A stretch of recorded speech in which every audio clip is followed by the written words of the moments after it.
ETF index mutual funds నేర్చుకుని stock మార్కెట్లో రాణించాలనుకుంటున్నారా? వెంటనే ఈ నెంబర్కి కాల్ చేయండి.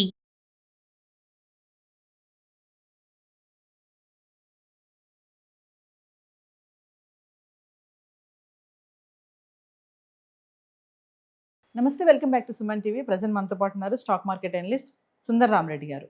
నమస్తే సార్. నమస్తే అండి. సార్, బ్యాంక్ లోన్ తీసుకొని కార్ కానీ ఇల్లు కానీ మనం కొనుక్కున్నాం అనుకోండి, ఈఎంఐస్ ఉంటాయి. చాలా మంది ఏంటంటే ఈఎంఐస్ కట్టలేక వాటిని పెండింగ్ పెట్టుకుంటూ ఉంటారు. కొద్ది రోజుల తర్వాత బ్యాంక్ ఏం చేస్తుందంటే ఆప్షన్ వేసేస్తుంది. ఆప్షన్ వేసి వాటిని జప్తు చేసుకోవడం చేస్తూ ఉంటారు. అయితే ఏవైతే బ్యాంక్ ఆప్షన్ చేస్తుందో ఇల్లు కానీ హౌస్ కానీ ఏదైనా ఆస్తులు, వాటిని మనము కొనుక్కోవాలి అంటే, ఒకవేళ కొనుక్కుంటే దాని నుంచి వచ్చే లాభాలు నష్టాలు బెనిఫిట్స్ ఎలా ఉంటాయి, అసలు ప్రాసెస్ ఎలా ఉంటుంది అంటే? రైట్. సో ఇండియాలో ఏదైనా రూల్ ఏంటంటే, ఎవరైనా సరే లోన్ తీసుకున్నారనుకోండి, టోటల్ వాల్యూలో 80% దాకా ఇస్తారు. టోటల్ వాల్యూలో 80% ఇస్తారు. అండ్ అప్పుడు మనం 20% ఇనిషియల్ మార్జిన్లో కట్టాలి. ప్లస్ రిజిస్ట్రేషన్ ఫీజు అవి ఇవి ఒక 10% దాకా అవుతాయి. మొత్తం మీద ఒక 30% వరకు మనం కట్టాల్సి ఉంటుంది అనమాట. ఓకే, ఎగ్జాంపుల్ ₹1,00,00,000 ఇల్లు అనుకోండి, బ్యాంకర్స్ నీకు 70,000 అది 80 lakhs వరకు లోన్ ఇచ్చారనుకోండి, మనం 20 lakh ఇన్వెస్ట్ చేయాలి, ఇంకొక 10 lakh ఎక్స్ట్రా అవుతుంది. ఓకే, రిజిస్ట్రేషన్, స్టాంప్ డ్యూటీలు అవి అని పెట్టేసి. కాబట్టి బ్యాంకు వాళ్ళు లోన్స్ మీరు ఎవ్రీ మంత్ కట్టుకుంటూ వెళ్ళాలి. ఫర్ ఎగ్జాంపుల్ మనం 30 years టైం తీసుకున్నాను అనుకోండి, నీకు 80 lakh మంత్లీ 70,000 దాకా పడుతుంది. అంటే నెక్స్ట్ 30 yearsకి మీరు పే చేయాలి 70,000 చొప్పున. ఒకవేళ 3 months కంటిన్యూస్గా పే చేయలేదు అనుకోండి ఈఎంఐ, వాళ్ళు నీకు నోటీస్ పంపిస్తారు, ఎందుకు ఈఎంఐ కట్టలేదు, ఇంకో 3 నెలలు టైం ఇస్తున్నాము కట్టండి అని చెప్పేసి. మనం దానికి రెస్పాండ్ ఇవ్వలేదు అనుకోండి, మళ్ళీ నోటీస్ పంపిస్తారు. 6 నెలల నుంచి మీరు కట్టలేదు, మీ ఇల్లుని మేము ఏలంపాటి రెడీ చేస్తున్నాము, రెస్పాండ్ అవ్వండి వితిన్ 15 days కల్లా అని. మీరు రెస్పాండ్ అవ్వట్లేదు అనుకోండి, వాళ్ళు సైట్లో పెట్టేస్తారు. ఈ ఈ ఈ శాంక్షన్ సైట్ ఉంటుంది అనమాట, ఈ ఏలంపాటి ఐటమ్ మొత్తాన్ని అన్నిటికీ. వాళ్ళు మంత్లీ ఒకసారి ఆక్షన్ వేస్తూ ఉంటారు, ఆల్ ఇండియా లెవెల్లో అనమాట. ఎవరికైనా ఇలా ఏలంపాటిలో వచ్చి కొనుక్కోవాలనుకుంటే మనం ఆ సైట్కి వెళ్ళి మనం చూసుకోవచ్చు. ఓకే, ఆప్షన్ చూసుకోవచ్చు. మన ఎస్బీఐ ఆప్షన్స్ అని కొడితే నీకు గూగుల్లో వాళ్ళ సైట్లో వస్తాయి అనమాట. మీరున్న లొకాలిటీలో కనుక అవి ఉంటే మీరు తీసుకోవచ్చు. మీరు ఏ లొకాలిటీలో కొందాం అనుకుంటున్నారో ఆ లొకేషన్ స్పెసిఫిక్గా మనం సెర్చ్ రన్ చేసాం అనుకోండి, మీకు ఐడియా వస్తుంది అనమాట. అది జనరల్గా ఈ ఆప్షన్ సైట్లో పెట్టిన ఏమైనా సరే నీకు అండ్ 10 to 30% డిస్కౌంట్లో దొరుకుతాయి. ఎందుకంటే మరి ఓనర్లు ఆల్రెడీ 20% కట్టారు కాబట్టి, కొన్ని చిట్టీలు కడతారు కదా, కడతారు కదా, అందుకని మీకు ఎప్పుడైనా 10 to 30% దొరుకుతాయి. అందుకని మనం ఏదన్నా ఆక్షన్లో మనం ఇల్లు కొంటున్నాము అంటే మీనింగ్ ఏంటంటే, అది సెకండ్ హ్యాండ్ హౌస్, అది 1 year నుంచి 10 years ఏదైనా అయి ఉండొచ్చు. కొంత డబ్బు ఆల్రెడీ ఓనర్ కడతారు కాబట్టి మనకు తక్కువలో దొరుకుతుంది. మేబీ 20 to 30% డిస్కౌంట్ అనుకోవచ్చు. ఈ 2 బెనిఫిట్స్ ఉంటాయి అన్నమాట నీకు. రెండోది టైటిల్ క్లియర్గా ఉంటుంది, ఎందుకంటే మీరు కొనేది బ్యాంక్ దగ్గర నుంచి కాబట్టి అది క్లియర్గా ఉంటుంది. అండ్ మూడోది ట్రాన్స్పరెంట్ ఉంటుంది, ఎందుకంటే అది ఆప్షన్ సైట్లో పెట్టి అలం పట్టేస్తారు. ఇండియాలో ఎవరైనా ఎక్కడి నుంచి బిడ్లు వేసుకోవచ్చు కాబట్టి ట్రాన్స్పరెంట్గా ఉంటుంది. కాబట్టి డిస్కౌంట్లో దొరుకుతుంది అండ్ టైటిల్ క్లియర్గా ఉంటుంది. అండ్ మూడోది ట్రాన్స్పరెంట్లో ఆప్షన్ జరిగింది కాబట్టి క్లారిటీ ఉంటుంది. ఇది బెనిఫిట్స్ అనమాట కొనాలనుకుంటే. ఎవరైనా తక్కువలో కొనాలనుకుంటే కొనుక్కోవచ్చు, ఎందుకంటే ఇవాళ రేపట్లో ఇల్లు కొనాలని అందరికీ ఉంటుంది, వాళ్ళ బడ్జెట్లో ఇల్లు దొరికిన ఇల్లు వాళ్ళ బడ్జెట్లో అది ఎప్పుడు కన్ఫ్యూజన్ ఉంటుంది ఆ ఇల్లు వరకు. అందుకని మీరు ఏదైనా సెర్చ్ చేస్తూ ఉంటే ఈ ఆప్షన్ సైట్లో ఎప్పటికప్పుడు మీ ఏరియాలో దొరకచ్చు అనమాట. అది ఇప్పుడు అది మన బెనిఫిట్ చూసాము. డ్రాబ్యాక్స్ ఏముంటాయి అంటే, వాళ్ళు టైటిల్ డీడ్ ఇవ్వరు నీకు, వాళ్ళు ఓనర్ కాదు కదా, బ్యాంక్ నుంచి వస్తుంది కాబట్టి బ్యాంక్ నుంచి ఇస్తారు. వాళ్ళు సేల్ సర్టిఫికేట్ ఇస్తారు. సేల్ సర్టిఫికేట్ టైటిల్ డీడ్ లాగా ఉండాలి అంటే మళ్ళీ వెళ్ళి మనం రిజిస్ట్రేషన్ చేసుకోవాలి. చేసుకుంటే మళ్ళీ స్టాంప్ డ్యూటీ ఒక 7% పడుతుంది నీకు. 7% స్టాంప్ డ్యూటీ పే చేసుకుని మనం చేసుకోవచ్చు.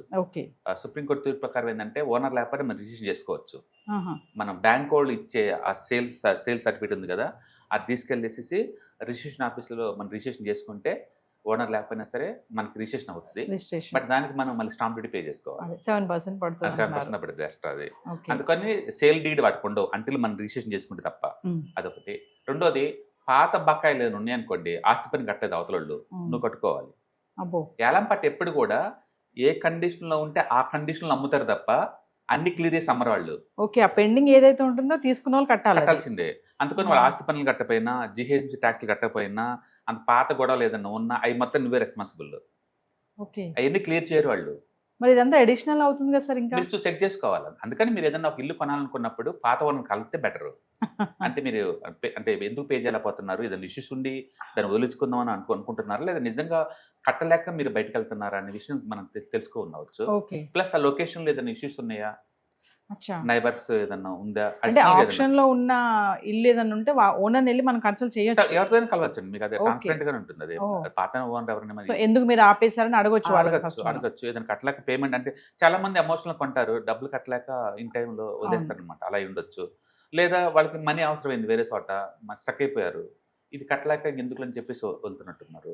చాలా మంది ఒక ఇల్లు ఉంటుంది, ఇంకో పక్కన ఇల్లు తక్కువ రేటుకి వస్తుంది కదా అని చెప్పేసి కొంటారు, Yes. బట్ ఈఎంఐ బడ్డన్ ఉంటుంది, ఈ లోపు జాబ్ ఏదైనా పోయింది అనుకోండి, ఎందుకు అని చెప్పేసి రకరకాల రీజన్స్ ఏదైనా ఉండొచ్చు. Yes. బట్ వాళ్ళు కట్టకుండా కనుక ఉన్న మొత్తం డ్యూస్ నువ్వే కట్టాలి, ఏది పవర్ బిల్లు అండ్ ఆస్తి పనులు ఏదైనా ఉంటే అదే జీసీఎంసీ మొత్తం పెండింగ్ నీయే ఉంటుంది. ఎందుకంటే ఆక్షన్ అన్ని కూడా ఏ కండిషన్లో ఉంటే ఆ కండిషన్లో అమ్ముతారు తప్ప వాళ్ళు అవన్నీ క్లియర్ ఏం చేయరు. ఓకే. అందుకని మీరు కొనకాంచి నాది రెస్పాన్సిబుల్ అంటే కుదరదు. కొనక ముందు పాత ఓనర్ చేసిన తప్పులన్నిటి కూడా నువ్వే రెస్పాన్సిబుల్. కాబట్టి ఒకసారి వెరిఫికేషన్ చేసుకోండి అవన్నీ కూడా. రెండోది లాయర్స్ ఒకసారి వెరిఫై చేసుకోండి డాక్యుమెంట్స్ కూడా క్లియర్గా ఉన్నాయి, ఇంకేదైనా లూప్ హోల్స్ ఉన్నాయి దాంట్లో, ఇంకేదైనా ఉందా అని. ఎందుకంటే ఆక్షన్కి వచ్చిన అంత క్లియర్ టైటిల్స్ ఉండకపోవచ్చు. మూడోది అది లొకేషన్ ఎక్కడో చూసుకోండి, అన్ని మీకు నచ్చిన లొకేషన్ రాకపోవచ్చు, అది పారవే లొకేషన్ అనుకోండి, మనకి అంతగా ఈజీ కావచ్చు. ఎక్కువసార్లు ఈ ఆక్షన్కి వచ్చేవన్నీ కూడా పారవే క్లబ్ ఏరియాలో అలా ఉండొచ్చు అనమాట. కాబట్టి అవన్నీ చెక్ చేసుకోవడం బెటర్ తీసుకునేటప్పుడు.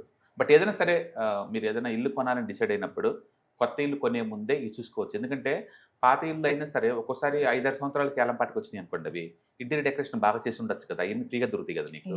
కాబట్టి పర్సనల్గా వెళ్ళి విజిట్ చేసుకొని అండ్ వాల్యూటర్ని పట్టుకొని వాల్యుయేషన్ ఎంత ఉండొచ్చు అని చూసుకొని అండ్ లాయర్ని పట్టుకొని డాక్యుమెంట్స్ ఒకసారి చూపించుకొని మీకు అన్ని కంఫర్ట్గా అయితే తీసుకోవచ్చు.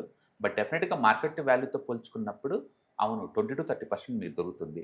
అంటే హైదరాబాద్లో ఇలాంటి ఎక్కువ లేదు, మీకు కావాలనుకుంటే నిజాంపేట ఆ ప్లేస్లో హై రైజ్ బిల్డింగ్స్ ఎక్కువ ఎక్కడ ఉంటే ఉండి మిడిల్ క్లాస్వి అక్కడ ఎక్కువ ఆప్షన్స్ కొడతా ఉంటాయి అనమాట. ఆ ప్లేస్లో ఎప్పుడు దొరుకుతుంది మీకు కావాలంటే. ఓకే.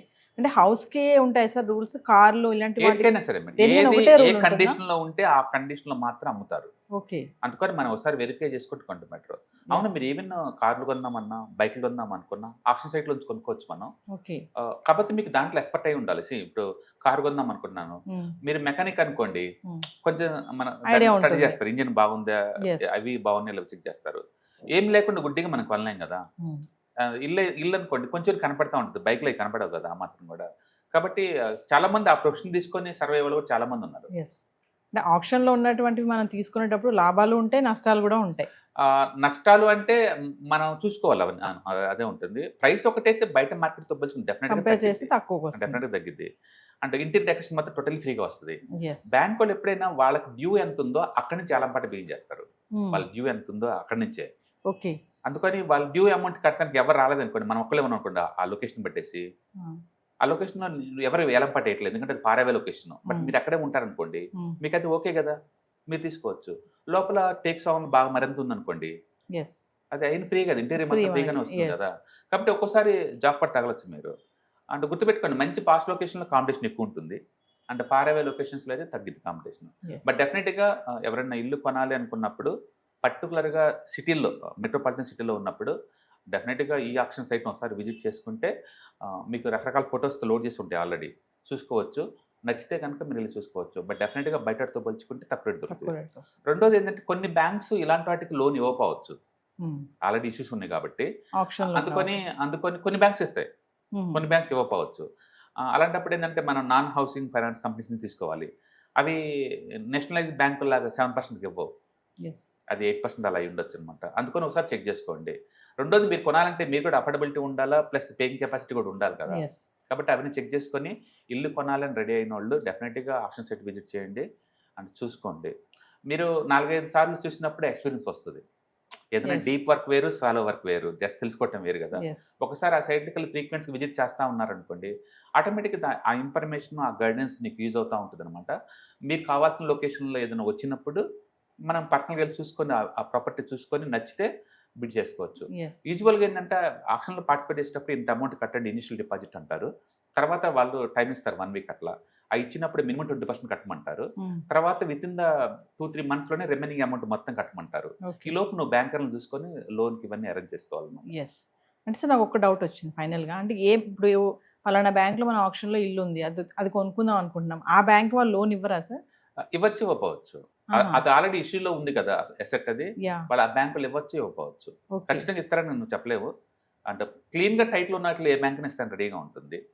బట్ అది ఇష్యూస్ లో ఉంది కాబట్టి ఇవ్వకపోవచ్చు. అంటే మనం వేరే బ్యాంక్ నుంచి లోన్ తెచ్చుకోవచ్చు Yeah, సార్ మరి ఇవ్వచ్చు. ఈ వేరే బ్యాంక్ లో హౌస్ మనం ఆప్షన్ తీసుకుంటున్నాం ఎక్కడి నుంచి ఇంకోటి తీసుకోవచ్చు, నుంచి. ఎనీ అచ్చా. బ్యాంక్ నుంచి ఏ బ్యాంక్ అని తెచ్చుకోవచ్చు. Okay. వీటిని బ్యాంక్స్ ఎప్పుడైనా నీ పేయింగ్ కెపాసిటీని చూసి లోన్లు ఇస్తే తప్ప ఎస్ ఆ మిగతా వాటిని బట్టి కాదు. బట్ నేషనల్ బ్యాంక్స్ కొన్ని రూల్స్ ఉంటాయి అనమాట. అది మంచి ప్రాపర్టీ కాదని అనిపించింది అనుకోండి, వాళ్ళు ఇవ్వకూడదు. అది ఎస్ ఎక్కువ ఏదో ఒక లిటిగేషన్ లేకుండా ఓనర్ ఎందుకు దాన్ని డ్రాప్ చేస్తున్నాడో క్లారిటీ ఉండాలి మీకు. ఉండాలి. నిజంగా పేయింగ్ కెపాసిటీ ఒక్కటే ఇష్యూ అయితే మనం కళ్ళు మూసుకుని తీసుకోవచ్చు. బట్ అవి కాకుండా ఇంకేదైనా ఉందనుకోండి మనం చూసుకోవాలి అది. ఎస్ బట్ ఎక్కువసార్లు ఏంటంటే మధ్యతరగతి కుటుంబాలు ఉండే అపార్ట్మెంట్స్లోనే ఎక్కువ ఫ్రీక్వెంట్ సెల్లింగ్స్ వస్తూ ఉంటాయి అనమాట. అందుకని మాస్ కన్స్ట్రక్షన్ చేస్తారు కదా ఆ ఏరియాలో, ఎస్ అంటే ఎవరెవరో ముందు కొనేస్తారు తక్కువకి వస్తుంది కదా అన్నట్టు. తర్వాత ఆ పేయింగ్ కెపాసిటీ లేక దాన్ని డ్రాప్ అవుతారు. ఎస్ అంటే ఒకసారి ఆ ఏజ్ కూడా చూసుకుంటారు, బిల్డింగ్ ఏజ్ ఒక 2 to 10 years లోపు ఉంటే మనం కన్సిడర్ చేయొచ్చు, తప్పేం లేదు. ఎందుకంటే బయట మార్కెట్తో పోల్చుకుంటే తక్కువ రేటు దొరుకుతుంది, 20-30%. ప్లస్ ఇంటీరియర్ మొత్తం టోటలీ ఫ్రీ. ఎస్ బట్ అదే టైంలో ఓనర్ ప్రాపర్గా వాడేదో లేదో మనకు తెలియదు కదా, అవన్నీ చూసుకోండి. మీరు సైట్ అన్నారు కదా సార్, ఇప్పుడు బ్యాంక్ మనం సైట్ ఓపెన్ చేస్తాం, ఈ ఇది ఎక్కడ ఉంటుంది ఇది? ఆప్షన్ సైట్ ఎస్బీఐ అని కొడితే ఓకే. హౌస్ ఆప్షన్ అని చెప్పేసి గూగుల్లో బోల్డ్ అని అండి. ఓ గూగుల్లో బోల్డ్ అని ఇస్తే అంటే ఆల్మోస్ట్ అన్ని బ్యాంకర్స్కి ఈ తలకానిప్పు ఉంటుంది. వాళ్ళు లోన్లు ఇచ్చేసి రికవరీ అవన్నీ కూడా అవ్వాలి. అక్కడికి వచ్చేస్తాయి. మీరు గూగుల్లో ఒకసారి ఇప్పుడే టైప్ చేసుకోండి, ఎస్బీఐ హౌస్ ఆప్షన్స్ అని కొట్టారనుకో లింక్స్ బోల్డ్ అని ఓపెన్ అవుతాయి. ఓకే. ఒకసారి ఓపెన్ చేసి చూసుకుంటే ఫోటోలు సహా పెడతారు. మీకు నచ్చిన లొకేషన్ దొరకవచ్చు. ఎస్ బట్ దొరికినప్పుడు మాత్రం ఒకసారి విజిట్ చేసుకోవచ్చు, ప్రాపర్టీని విజిట్ చేసుకోవచ్చు, పాత ఓనర్తో మాట్లాడుకోవచ్చు, చుట్టూ నైబర్లతో కూడా మాట్లాడుకొని మీకు అది కంఫర్ట్గా ఉందంటే ఇవ్వచ్చు. ఎస్ బట్ నాకు తెలిసిన ఇద్దరు ముగ్గురు తీసుకున్నారు, మంచి ప్లేస్లో వచ్చేసినాయి వాళ్ళకి. 20-30% వస్తాయి. ఇంటీరియర్ టోటల్లీ ఫ్రీగా ఉంటుంది, Free ఇంటీరియర్ ఉంటుంది. డెకరేషన్ వరకు. Yes and it look like ఏమైనా గోల్డ్ ఆప్షన్స్ లాగా.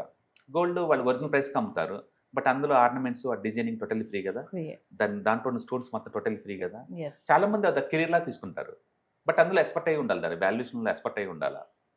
ఇది చూడంగానే అది టేకా మామూలు చెప్పేలాగా ఉండాలి. ఆ కెపాసిటీ ఉన్న వాళ్ళు ఏం చేస్తారంటే దాన్ని ఒక ప్రొఫెషనల్లా తీసుకుంటారు. ఇయర్లీ 2-3 వాళ్ళు కొంటారు, మళ్ళీ ఫ్లిప్ చేస్తారు, ఉంచుకోరు వాళ్ళు. మళ్ళీ వేరే వాళ్ళకి కొంచెం మాడిఫై చేసేసి వేరే వాళ్ళకి అమ్మేస్తూ ఉంటారు.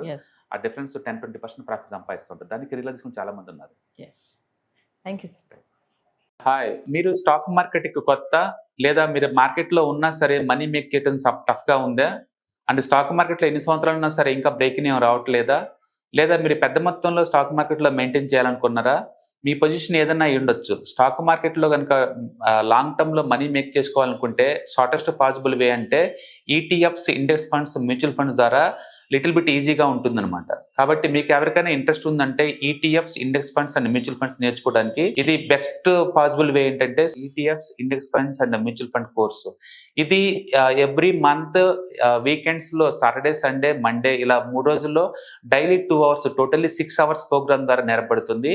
ఇంట్రెస్ట్ ఉన్న పార్టిసిపెంట్స్ కింద స్క్రోల్ అవుతున్న నెంబర్స్ ని కాల్ చేయడం ద్వారా లేదా రిజిస్టర్ చేసుకోవడం ద్వారా మీ సీట్ ని బుక్ చేసుకోవచ్చు.